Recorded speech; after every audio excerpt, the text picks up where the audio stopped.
My name is Mats Utas and I'm a professor in Cultural Anthropology at Uppsala University. I've been working for the past 20 years with research relating to civil wars in West Africa.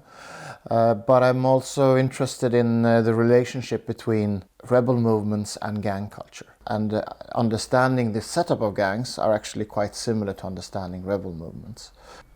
People join gangs for huge number of reasons. Where people join gangs is where the society is frail in many ways, where governance is not very strong. There is room for alternative means of governance. So if you look at, for instance, Freetown, the capital of Sierra Leone, you have a state that is extremely weak in most areas. And when it's present, it's often actually present in a negative way. There, people then organize themselves in groups in order to be an alternative social security, but also in order to protect themselves from other gangs or from other groups, but also from police and government agencies. This is a main reason why people would join these kind of clandestine groups in West Africa. Then you may say that, but this is not what we see in the Western world. But actually, if you start to look at quite a lot of the literature from, for instance, the US, then you can see similar patterns there. There is a social setup, there is partly political connections or disconnections, and then you have also economic reasons.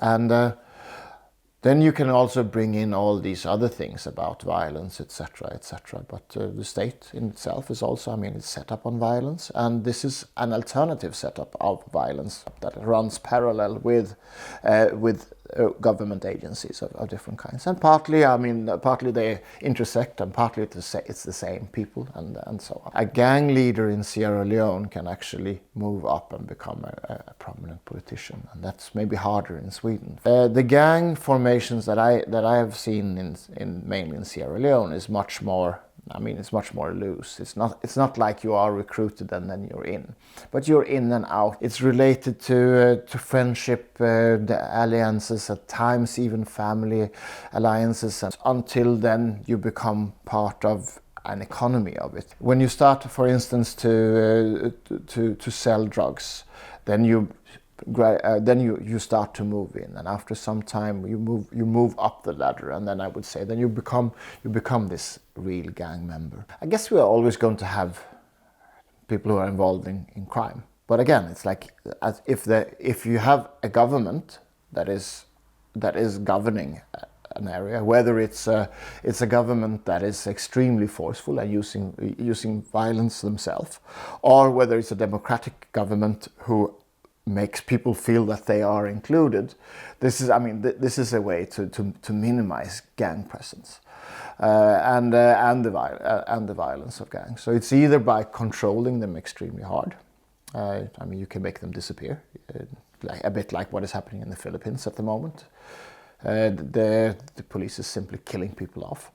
Or you can do it in what we see as a democratic way, and that is by making people feel included and making them also socio-economically included, so they do not want to counter that. They see the state as a good state. And so what path you want to take depends on who you are. But these are the two main paths. Unless you can really control violence, then trying to control and not being able to control is actually quite dangerous.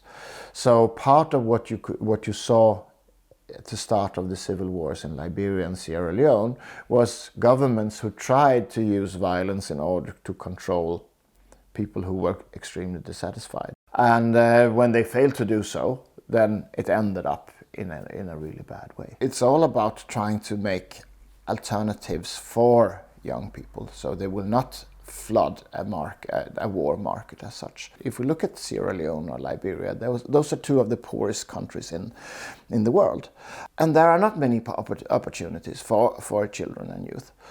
I have this picture from when I first entered Liberia back in 1996 actually. A child, maybe he's 14 or 15 years old, and he's got a gun, and then he's got a yellow T-shirt, and the text is saying, "Patience, my ass."